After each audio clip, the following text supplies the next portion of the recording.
मित्रों, आपका स्वागत है YouTube चैनल न्यूमेरिक गैलेक्सी में। आज हम हिंदी के जो कुछ आपके पाठ्य पुस्तक का जो पद्य वाला गद्य के अलावा जो पद्य का भाग है, उसमें एक प्रश्न आप लोगों के द्वारा पूछा गया है कि सर ये समझ में नहीं आ रहा है आप लोगों के द्वारा। पहले हम देखिए, ये वर्मा टुडे में ये केस किया हुआ है और ये 2023 के लिए बड़ा इम्पोर्टेंट है। प्रश्न आप लोगों का क्या है कि कवि बादल से फुहार रिमझिम या बरसने के स्थान पर गरजने के लिए क्यों कहते हैं? बादल से बरसने के लिए नहीं कह रहा है कवि, गरजने के लिए कहता है। और ये क्यों कहता है, ये प्रश्न है आपका, लाजमी है, ये आसान नहीं है। चलिए मैं आपको समझाता हूँ। पहले ये आपको पता होना चाहिए, ये आपके पाठ्य पुस्तक के ये जो कविता का नाम है, वो कविता का नाम आपको पता है? उस कविता का नाम है उत्साह। उस कविता का नाम क्या है? उत्साह। और कविता है तो उसके कवि होंगे। Yes sir. कौन है बताइए? चलिए, आपको नहीं पता, मैं बताऊं। ये इसके कवि हैं सूर्यकांत त्रिपाठी निराला जी। और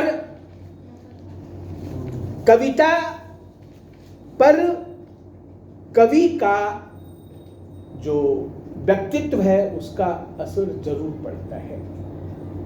कविता आप लिखोगे, हम लिखेंगे, हमारा व्यक्तित्व क्या है उसका कविता पर असर पड़ता है। और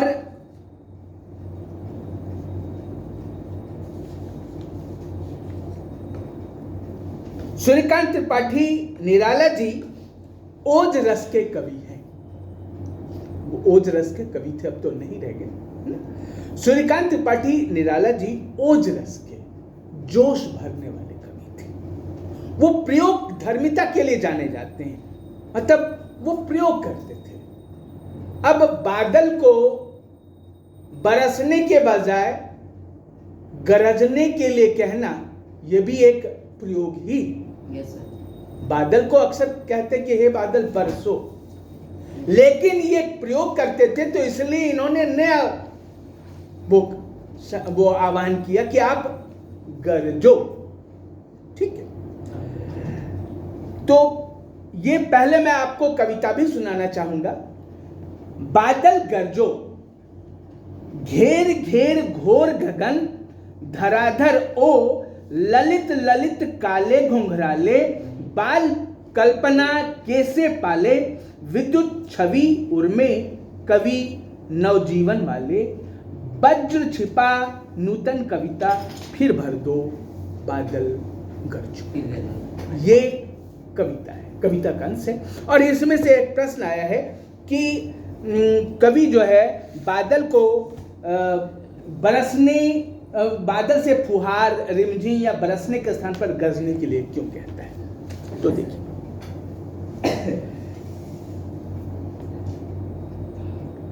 बादल में कवि को क्रांति के सुर सुनाई देते हैं। बादल में ओज है, ताकत है।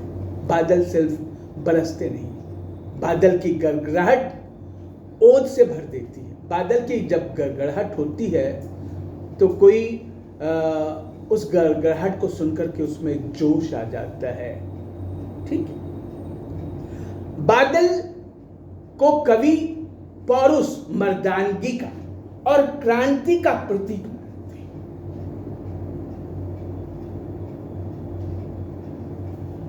और कवि आज के वातावरण के बारे में कहता है कि आज के वातावरण में परिवर्तन चाहिए, बहुत परिवर्तन जरूरी है। और परिवर्तन भीख मांगने से नहीं मिलती, परिवर्तन क्रांति लाने से मिलती है। और क्रांति जो है आप बोलो कि अरे भैया क्रांति कर दो, तो क्रांति ऐसे नहीं होती। उसके लिए जोश भरना पड़ता है, उसमें पौरुष चाहिए, उसमें क्रांति चाहिए। ठीक है, इसलिए कवि जो है बादल को रिमझिम या फुहार या बरसने के लिए नहीं कह करके काहे के लिए कहते हैं? गरजने के लिए कहते हैं। गरजो। कवि समाज में क्रांति लाना चाहते हैं, और क्रांति चुपचाप नहीं आती, क्रांति के लिए गरजना पड़ता है। बादल गरजने के बाद क्या होगा? बादल गरजता है तो उसके बाद क्या होता है? बरसता भी। तो क्रांति का सुखद परिणाम भी, जब बादल गरजेगा तो क्रांति आएगी, और क्रांति का सुखद परिणाम बारिश के रूप में। तो कवि इस रूप से बादल को एक मानवीकरण के रूप में, बादल कोई आदमी तो है नहीं, लेकिन वो मानवीकरण